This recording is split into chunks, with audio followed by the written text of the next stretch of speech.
মানুষ বলে যে শেখ হাসিনার পতনের আন্দোলনে এক অগ্রনায়ক ছিল বাবু গয়েশ্বরচন্দ্র রায়। তো সেই জায়গায় আপনাদের কাছে ভোট চাওয়া আমাদের জন্য খুবই দুঃখজনক, লজ্জাকর, তাই না? তা আমরা ভোট চেতে আসিনি, বরং আপনারা তো আমাদের পরিবারের সদস্য।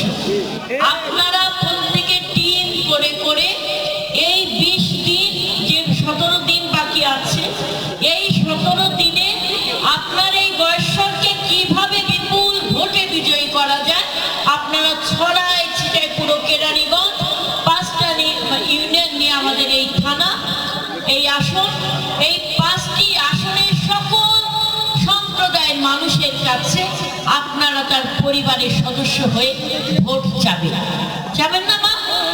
এটা আপনাদের দায়িত্ব না? আপনাদের দায়িত্ব। আমরা যারা বিএনপি করি, আমাদের যারা বিএনপি নেতৃবৃন্দরা আছে, তারা জীবন বাজি রেখেছে, তারা আপসীন থেকেছে, তারা এখনো দিন রাত একাকার করে আপনাদের এই গয়েশ্বরকে কিন্তু বিজয়ের মালা পরানোর জন্য তারা সর্বোচ্চ কাজ করে যাচ্ছে। আর আপনারা তো তার ঘরের মানুষ, কেউ বোন, কেউ তার কাকি, কেউ তার ভাইয়ের বউ, কেউ তার আত্মীয় স্বজন, আপনারা সবাই দাদা ভাই, তাই না? তো আপনাদের দায়িত্ব বাবু গয়েশ্বরচন্দ্র রায়কে কিভাবে বিজয় করা যায়, আপনাদেরকে টিম করে করে পাড়ায় পাড়ায় ঘুরতে হবে, বলতে হবে। আমি আমাদের পরিবারের পক্ষ থেকে আমি গয়েশ্বর বাবুর পুত্রবধূ হিসেবে আমি দলের পদ পদবীর বাইরে যে এই ঘরের আঙিনায় তো আমার তো দলীয় পদ বলার তো দরকার নাই। তো সেই জায়গায় আমি আমার শ্বশুরের জন্য, তার পাশে দাঁড়ানোর জন্য আমি আপনাদের সকলের সাহায্য এবং সহযোগিতা কামনা করছি।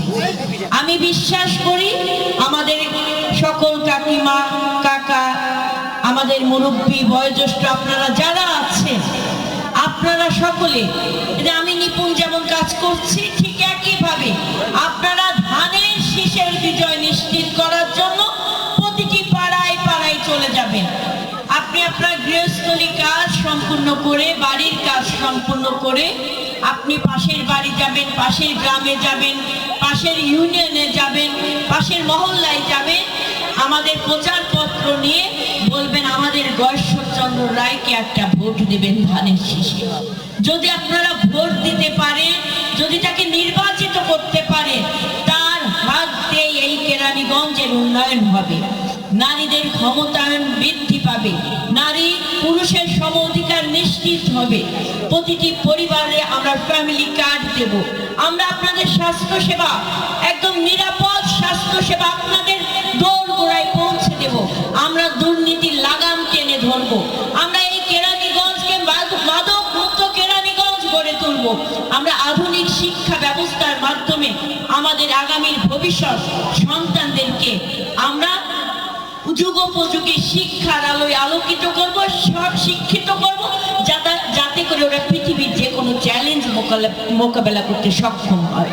আমরা প্রতিটি পাড়ায় পাড়ায়, গ্রামে গ্রামে প্রশিক্ষিত যুব সমাজ গড়ে তুলব, যাতে করে তাদের কর্মসংস্থান আমরা সৃষ্টি করতে পারি।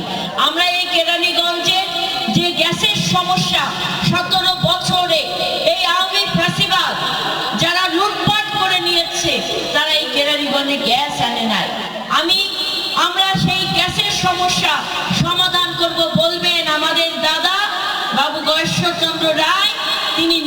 নির্বাচিত হলে এই গ্যাসের সমস্যা আমরা সমাধান করব। আমরা ঘরে ঘরে আমরা উদ্যোক্তা তৈরি করব, যাতে করে আমাদের এই কেরানীগঞ্জে কেউ বেকার না থাকে। এভাবে আমরা একজনের হাত ধরে 10 জনকে আমরা স্বাবলম্বী করব। আমরা কেরানীগঞ্জকে স্বাবলম্বী বানাতে চাই, আধুনিক করতে চাই, যুগোপযোগী করতে চাই, যেখানে আমরা নির্ভয়ে চলতে পারবো, আমার কথা আমি বলতে পারবো, ভয় মুক্ত আমরা জীবন যাপন করতে পারবো। আমরা সকল সম্প্রদায় আমরা একসাথে কাঁধে কাঁধ মিলে আগামী দিনে আমাদের সকল ধর্মীয় অনুষ্ঠান আমরা নিরাপত্তার সাথে, রাষ্ট্রীয় নিরাপত্তার সাথে আমরা সম্পূর্ণ করব। এই কথাগুলো আপনারা ভিতরে ধারণ করবেন। এই কথাগুলো বিএনপি সম্মানিত চেয়ারম্যান জনাব তারেক রহমান তিনি অঙ্গীকার করেছেন, এবং তিনি এই ঢাকা 3 আসন তিনি বাবু গয়েশ্বরচন্দ্র রায় এর প্রতি পূর্ণ বিশ্বাস রেখে তিনি তাকে ধানের শীষের প্রতীক দিয়েছেন। এই ধানের শীষের প্রতীক শহীদ প্রেসিডেন্ট জিয়াউর রহমানের দেয়া।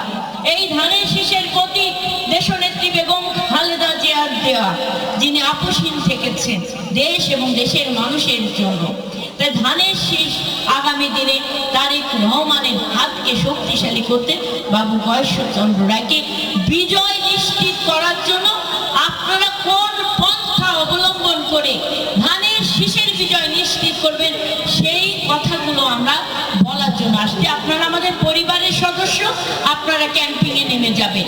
ক্যাম্পিংয়ে নেমে যেয়ে আপনারা ভোট যাবেন। তো আপনাদের সবার প্রতি আবারও শ্রদ্ধা নিবেদন করে ভগবানের কাছে আপনাদের সকলের মঙ্গল প্রার্থনা করছি, এবং ঠাকুর যেন আপনাদের সকলের মনোকামনা পূর্ণ করেন।